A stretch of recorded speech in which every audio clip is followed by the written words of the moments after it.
Hey guys, it's Rishi once again, and today we're back with the sine rule. If you guys haven't seen our cosine video and are interested in that topic as well, please go ahead and click the link on the screen now. But if not, save that for later and let's dive into sine rule. So in today's video, we will learn about the sine rule, including how to use it to find missing sides and angles in triangles. So what is the sine rule? Well, the sine rule is a relationship between the size of an angle in a triangle and the opposing side. We can use the sine rule to work out a missing angle or side in a triangle.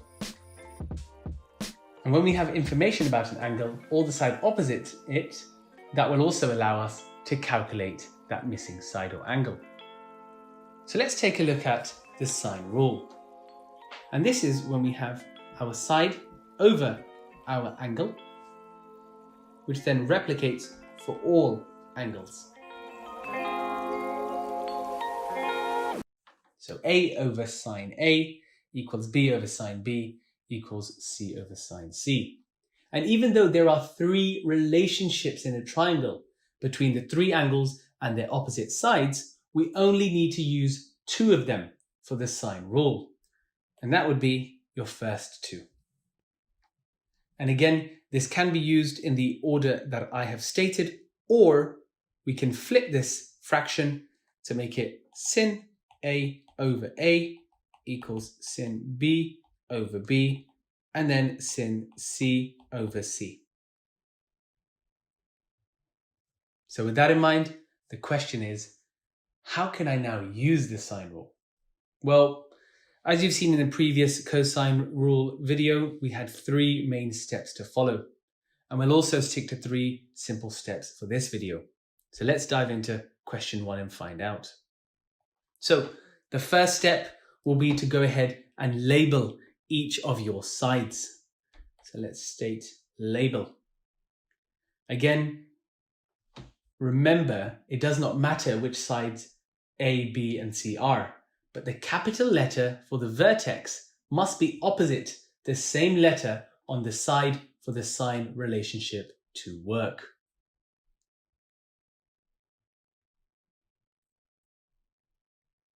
So again, we can have our lowercase a, lowercase b, and uppercase b.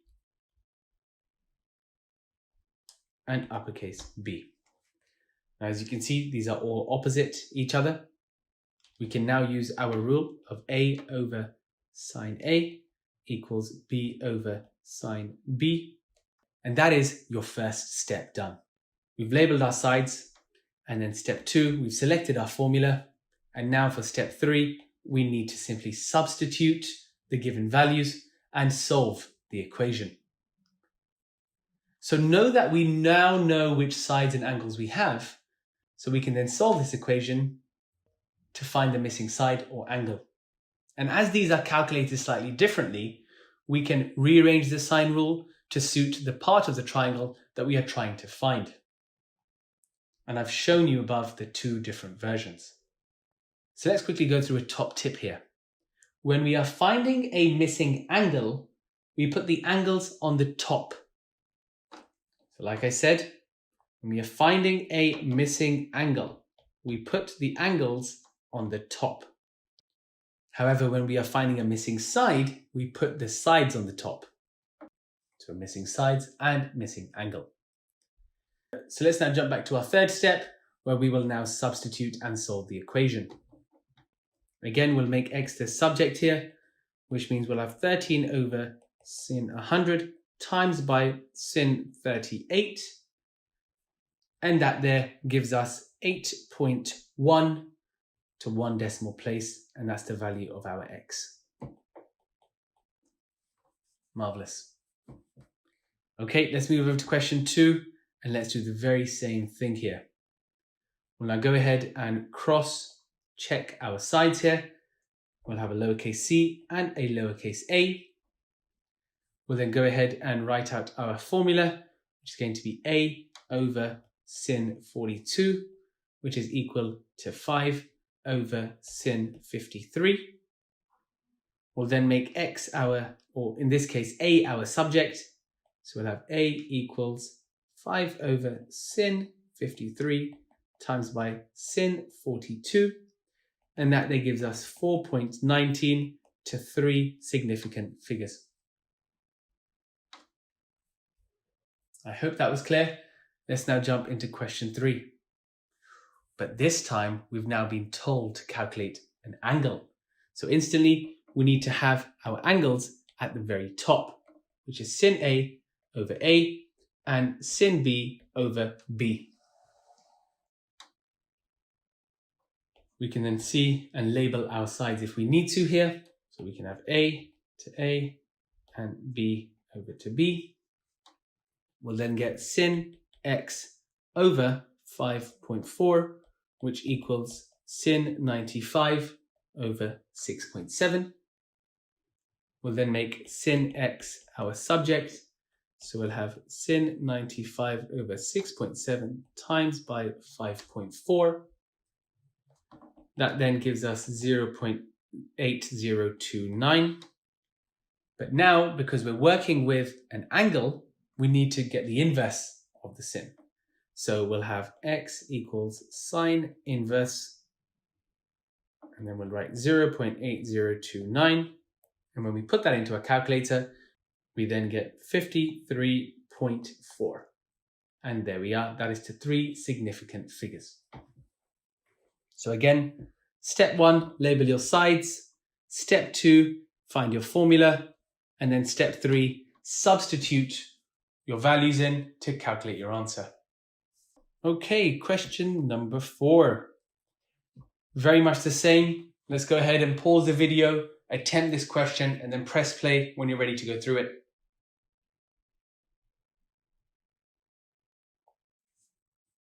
Okay, let's dive into this right away. So we've got our opposite sides here. Again, we can label this as A, B, and we'll have that as our lower sides. We'll then go ahead and substitute our formula. So we'll then have sin x over 10, which equals sin 60 over 15. Don't forget to make sin x the subject. So we're then left with sin x equals sin 60 over 15 multiplied by 10. And that gives us sin x, which equals root 3 over 3. And then once again, if we make x the subject, we will have x equals the inverse of sine. And that's going to be root 3 over 3, which then leaves us with 35.3. So once again, step 1, I've labeled the sides. Step 2, I've found my formula. And then finally, step 3, I've substituted all the values into this, making x the subject, and we're good to go. So once again, don't forget to attempt the question, break it down into smaller, more manageable steps until you feel more confident. Okay, question number 5. And we're back to calculating a length. So again, let's take our step 1, where we will then work on the sides that we have. That's our lowercase a and our lowercase b. It's asking us to work out the length of AC. And now the reason why I've done this is because we already have 2 angles. So I merely need to have 180 minus 55 and minus 20, which gives me 105 degrees. So I now know angle B is 105 degrees.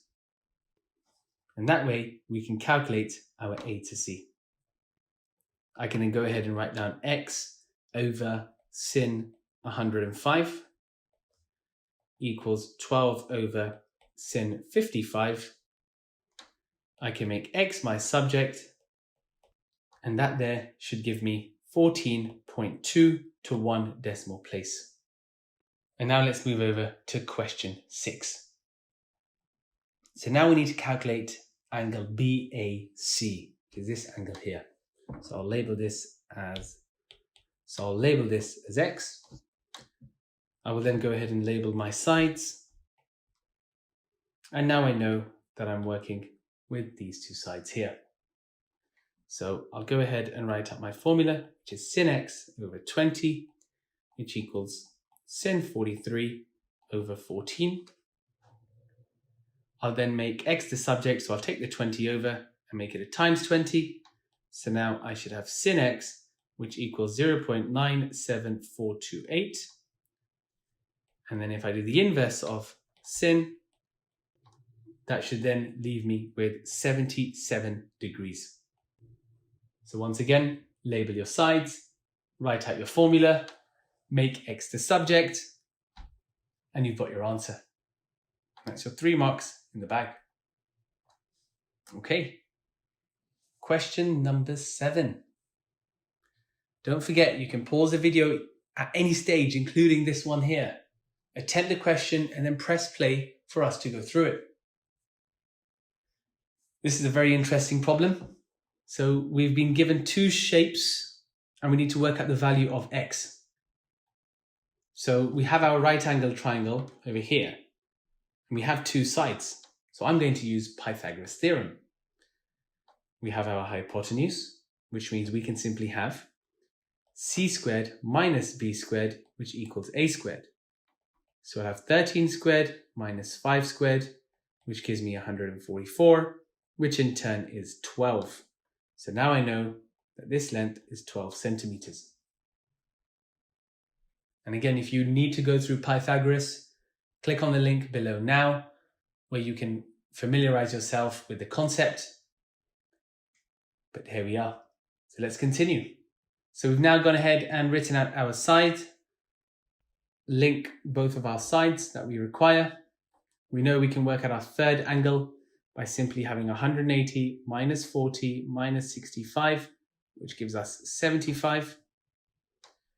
And then we can go ahead and write out our sine rule.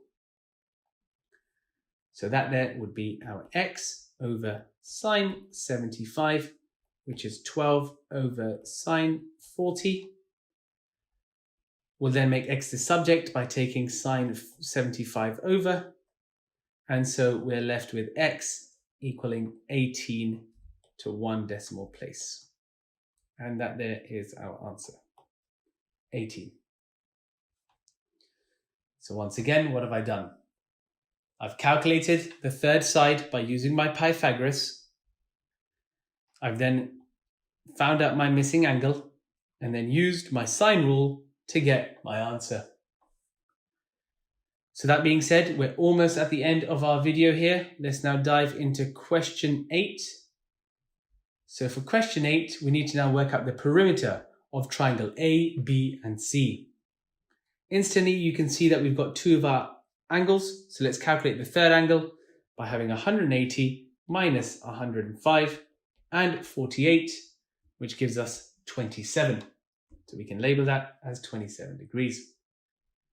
We can then label our sides, and we now know that we can simply cross all specific areas. And so now they are labeled, let's go ahead and work out our side for AB and BC. So again, we'll have our x over sin 48, which equals 13.1 over sin 105. So again, just to reiterate, x over sin 48 is this area here, and 13.1 over 105 is this point here. So by doing so, we will get the value of c. Again, we'll take sin 48 over, so that's a times sin 48. So we now have x, which equals 10.07, and I'll write down the entire answer here. So now we know that is the value of our x, but in this case, it would be c. So I'll rub that out briefly and change this to c.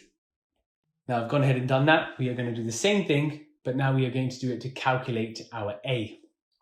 So I'll scroll down and I'll have a over sin 27 over 13.1, and that's sin 105.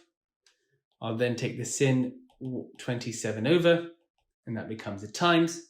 So now I'm left with A, which equals 6.15.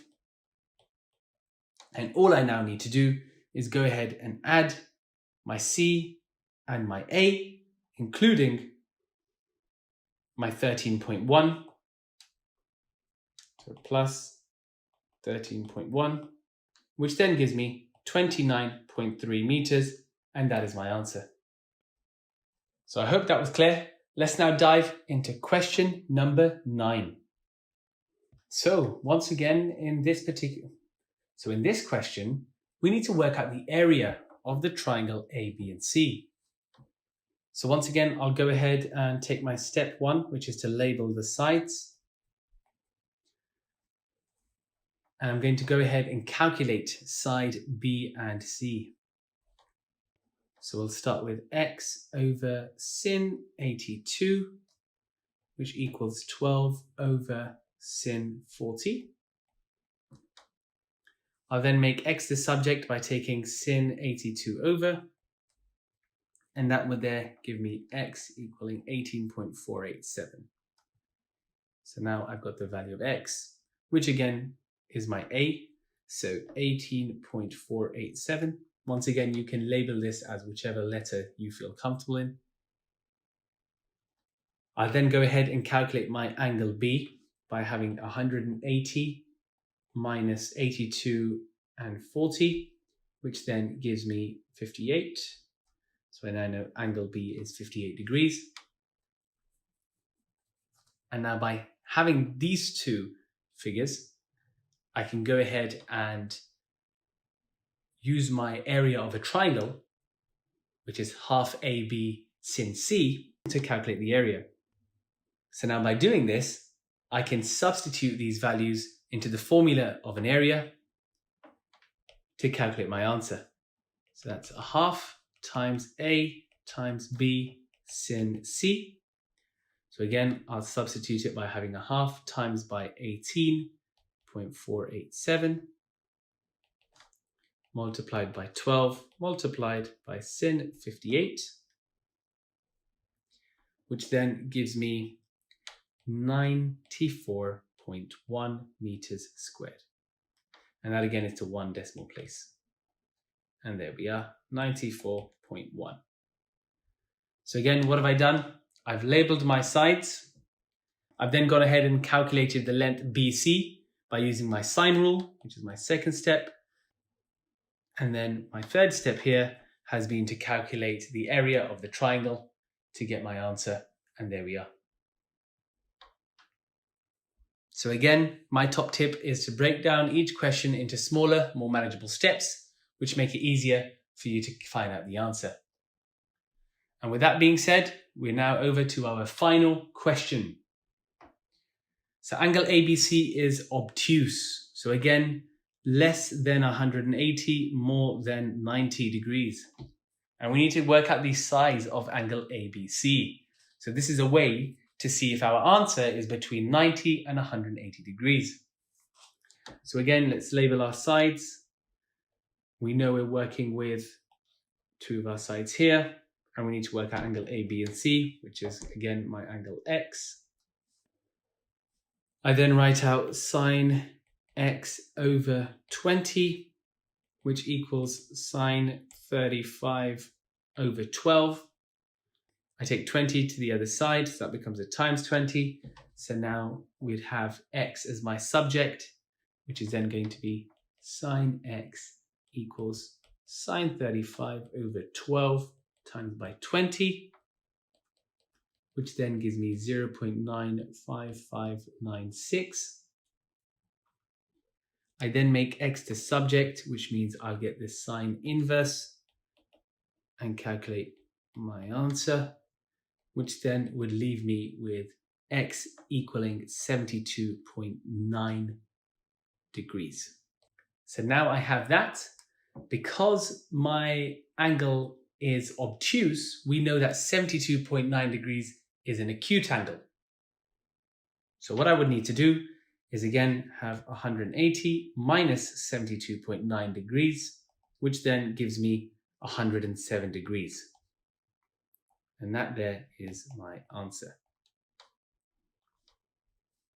And again, as we are using our sine rule, we could simply draw out our trigonometric graph, which will then help us find out the value of this, as the sine graph is symmetrical, about 90 degrees. And that's why I've gone ahead and subtracted it from 180 degrees. And that brings us to the end of our video. And that's another topic that you've mastered. I cannot express how happy I am with the level of work that you've done. It's not an easy process, but let's keep up the momentum. Focus on one thing and keep making improvements. As long as you've done 1% more than you did yesterday, you're ahead. So let's keep up the great work, and I'll see you in the next video.